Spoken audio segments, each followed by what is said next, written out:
मेरे YouTube page astro Naresh पर आपका स्वागत है। नमस्कार, मैं हूं नरेश कुमार। सबसे पहले उन दर्शकों का धन्यवाद जिन्होंने पेज को सब्सक्राइब किया है, पेज के वीडियोस को शेयर कर रहे हैं, लाइक कर रहे हैं और कमेंट बॉक्स में हमें अपनी राय भी लगातार भेज रहे हैं।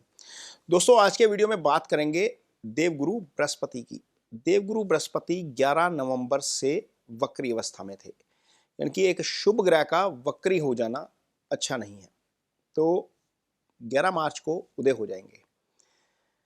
गुरु कुंडली में दूसरा भाव जो धन का भाव होता है, पांचवा भाव जो इजी गेंस का भाव होता है, संतान का भाव होता है, बुद्धि विवेक का भाव होता है, 9th हाउस जिसको भाग्यस्थान बोलते हैं जो आपके अध्यात्म का भाव होता है, और 11वां भाव जो आपके कर्म के फल का भाव होता है, इसके कारक हैं। बहुत इंपॉर्टेंट ग्रह हैं कुंडली में, 4 घरों के कारक और 3 घरों के ऊपर गुरु की दृष्टि रहती है। जहां पर भी वो बैठते हैं पंचम, 7वीं और 9वीं दृष्टि से देखते हैं। तो ऐसा ग्रह जब वक्री हो जाए, और ख़ास तौर पर उन लोगों के लिए जिनकी कुंडली में गुरु शुभ गोचर में चल रहे हैं, उनके लिए बहुत अच्छा फल नहीं कर पाते। तो यहाँ अब क्या होगा, गुरु जिनके लिए शुभ गोचर में है उन राशियों की बात करेंगे। तो सबसे पहले वो राशि आती है वृषभ राशि। वृषभ राशि के लिए गुरु शुभ गोचर में चल रहे हैं क्योंकि दूसरे भाव में चल रहे हैं। दूसरा धन का भाव होता है, यहाँ पर वक्री हो जाना धन की हानि करवाने वाली स्थिति हो गई। तो वैसे तो गुरु जो वृषभ राशि है शुक्र की राशि है, और गुरु शुक्र आपस में मित्र नहीं है। एक देवगुरु है, एक राक्षस गुरु है।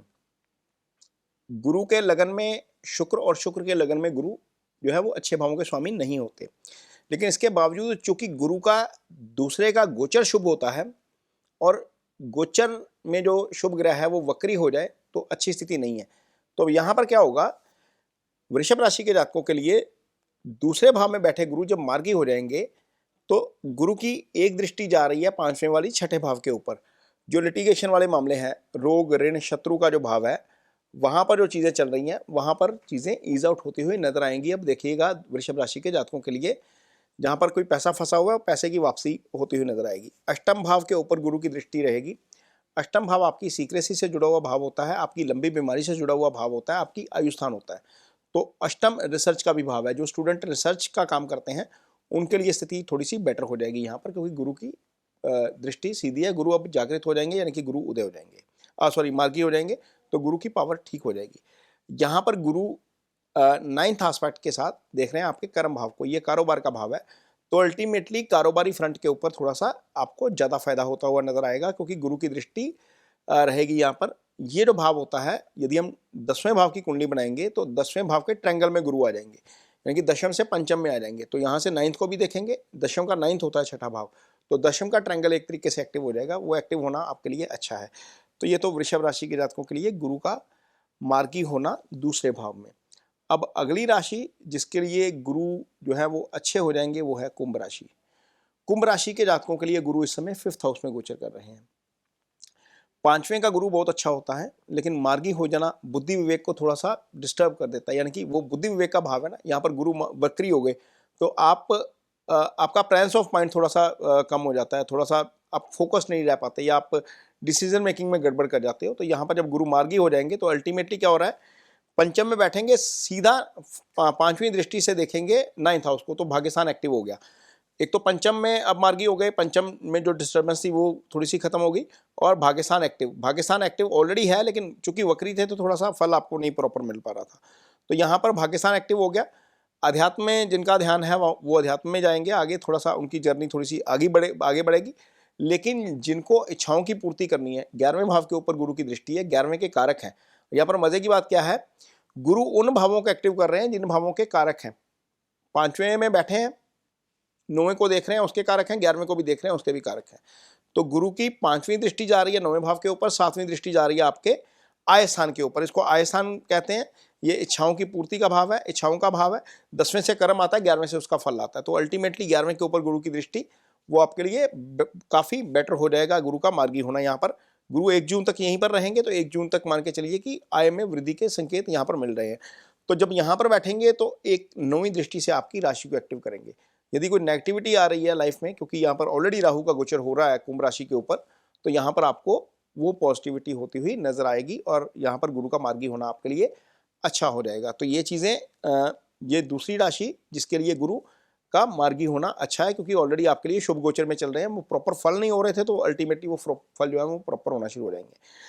अब अगली राशि जिसके लिए गुरु का गोचर अच्छा चल रहा है वो है धनु राशि। धनु राशि के लिए गुरु इस समय 7th हाउस में गोचर कर रहे हैं। 7th क्या होता है? 7th आपके पार्टनर का भाव होता है। और जहां पर यदि 7th को में बैठेंगे तो किसको एक्टिव करेंगे? 5वीं दृष्टि से 11वें को एक्टिव करेंगे, आपकी राशि को एक्टिव करेंगे, और 9वीं दृष्टि से आपके 3rd भाव को एक्टिव करेंगे। 3rd पराक्रम का भाव होता है। तो यहाँ पर 7th में बैठे हैं, पार्टनरशिप से संबंधित चीज़ें जो समस्याएं चल रही हैं या लाइफ पार्टनर्स इससे संबंधित जो समस्याएं चल रही हैं वहाँ पर चीज़ें काफ़ी ठीक होती हुई नजर आएंगी। यहाँ पर भी 11th को एक्टिव करेंगे तो 11th अगेन आपकी इच्छाओं की पूर्ति का भाव है, आपकी आय का भाव है, आपकी एलिवेशन का भाव है, आपकी तरक्की का भाव है। तो यहाँ पर तरक्की मिलती हुई नजर आ सकती है। जो प्रभाव शनि का चल रहा था, शनि की ढैया चल रही है, इधर शनि अस्त हो जाएंगे, गुरु मार्गी हो जाएंगे, नेगेटिव फोर्स का प्रेशर जो है वो कम हो जाएगा और पॉजिटिव फोर्स जो है वो अच्छा करेगी, तो अल्टीमेटली तरक्की मिलने की संभावना बढ़ जाएगी यहाँ पर। और पराक्रम आपका जो है वो उसमें वृद्धि हो जाएगी, क्योंकि गुरु की दृष्टि पराक्रम भाव के ऊपर है, 3रे भाव के ऊपर है, तो वो चीज़ें जो है वो आपके लिए थोड़ी सी बेटर हो जाएंगी। तो धनु राशि एक तीसरी राशि है जिसके लिए गुरु का ये गोचर काफ़ी अच्छा होने जा रहा है। और अगली राशि जिसको हम देखेंगे कि अच्छा है वो है तुला राशि, क्योंकि तुला राशि के लिए ये गोचर हो रहा है 9th हाउस में। तो 9th का गोचर भी अच्छा होता है, अल्टीमेटली 9th भाव के कारक हैं गुरु। तो ये क्या होगा, 9th भाव में बैठे हैं तो सीधी 5वीं दृष्टि से आपकी राशि को एक्टिव करेंगे। तुला राशि हालांकि शुक्र की राशि है, इसके लिए अच्छे नहीं होते गुरु, लेकिन चूंकि गोचर अच्छा होता है तो तुला राशि के जातकों के लिए भाग्यस्थान में बैठेंगे, अपनी 9 नंबर राशि यानी कि धनु राशि को एक्टिव करेंगे जो पराक्रम भाव में है। पराक्रम आपका बढ़ेगा, प्रभाव आपका बढ़ेगा, आप पूरे कॉन्फिडेंस के साथ, पूरी डिटर्मिनेशन के साथ कोई भी काम है जो उसको करेंगे। और आपकी चूंकि राशि के ऊपर इसकी दृष्टि रहेगी, गुरु की दृष्टि रहेगी, तो अल्टीमेटली क्या होगा, आप जो है वो आप में कॉन्फिडेंस भी बढ़ेगा, थोड़ा सा पॉजिटिविटी भी आएगी, क्योंकि गुरु हमेशा पॉजिटिविटी लेकर आते हैं। तो धन के कारक हैं, भाग्य स्थान में बैठे हैं तो भाग्य स्थान भी एक्टिव रहेगा। यहाँ पर 9th एस्पेक्ट आएगी 5th हाउस के ऊपर। 5th क्या है? बुद्धि विवेक का भाव है, 5th संतान का भाव है। संतान से संबंधित एक अच्छी खबर आपको सुनने को मिल सकती है, तो आपको डिसीजन मेकिंग में थोड़ी सी जो है वो चीज़ें काफ़ी ठीक रहेंगी। इजी गेंस यहाँ से देखे जाते हैं, इजी गेंस आपको यहाँ पर हो सकते हैं।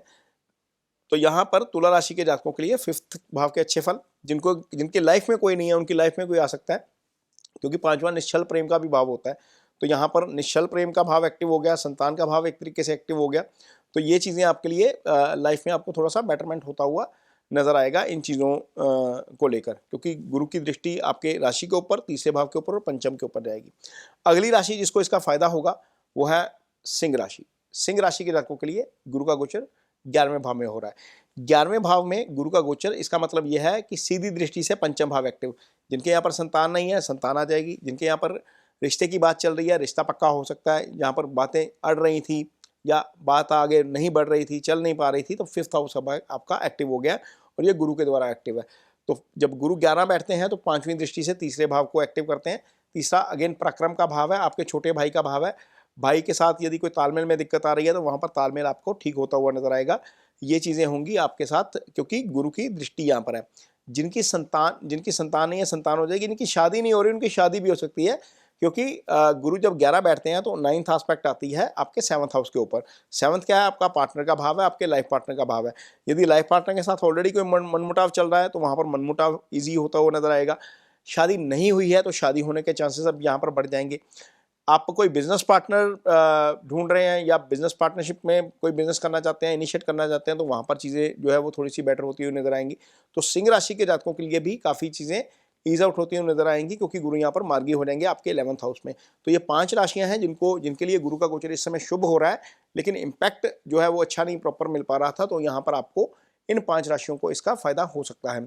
अब बाकी जिनको थोड़ा सा लॉस हो रहा था, क्योंकि 6, 8, 12 में गुरु का वक्री होना अच्छा नहीं होता। यदि हम देखते हैं कर्क राशि के जातकों के लिए गुरु 12 में गोचर कर रहे हैं, तो 12 में गोचर गुरु का, वो भी वक्री अवस्था में आ जाना हानि करवा सकता है। तो ये थोड़ा सा आपको अब चीज़ें थोड़ी सी ठीक होती हुई नजर आएंगी। या फिर आपका छठे का गोचर हो रहा था। वक्री अवस्था में तो ज़्यादा काम खराब हो जाता है। जिनका अष्टम में गोचर हो रहा है उनको थोड़ा सा, कन्या राशि के जातकों के लिए अष्टम में गोचर हो रहा है, उनको थोड़ा सा ठीक होता हुआ नजर आएगा। या फिर हम देखते हैं जिनके लिए मकर राशि के जातकों के लिए छठे में गोचर हो रहा था, उनको थोड़ा सा हो सकता है कि कुछ ना कुछ राहत मिलती हुई नजर आए। यहाँ पर कर्ज वाली स्थिति से या पैसे से संबंधित जो चीज़ें चल रही हैं वहाँ पर थोड़ी सी राहत मिलती हुई नजर आ सकती है। और ये राशियां हैं जिनके ऊपर गुरु का इम्पैक्ट रहेगा, गुरु के मार्गी होने का। यदि आपकी कुंडली में गुरु की पोजीशन खराब है, गुरु 6, 8, 12 में पड़े हैं, गुरु राहु केतु एक्सिस में है, गुरु मंगल के साथ पीड़ित हैं, गुरु अस्त हैं, तो आप ओम ब्रह्म बृहस्पति नमः का जप कर सकते हैं। ये वैदिक रेमेडी है। या फिर आप किसी बच्चे की एजुकेशन के लिए कुछ ना कुछ कंट्रीब्यूशन कर सकते हैं। किसी भी नीडी बच्चे को एजुकेशन में सपोर्ट करना गुरु की एक अच्छी रेमेडी है। गुरु ज्ञान के कारक है, जितना आप ज्ञान बढ़ाएंगे उतना जो है वो आपको गुरु का अच्छा फल मिलता है। ये वीडियो आपको कैसा लगा, इस पर कमेंट बॉक्स में अपनी राय जरूर दीजिए। यदि वीडियो अच्छा लगे तो उसे शेयर जरूर करिए, पेज को सब्सक्राइब जरूर करिए। इसके साथ ही मुझे दीजिए इजाजत। नमस्कार।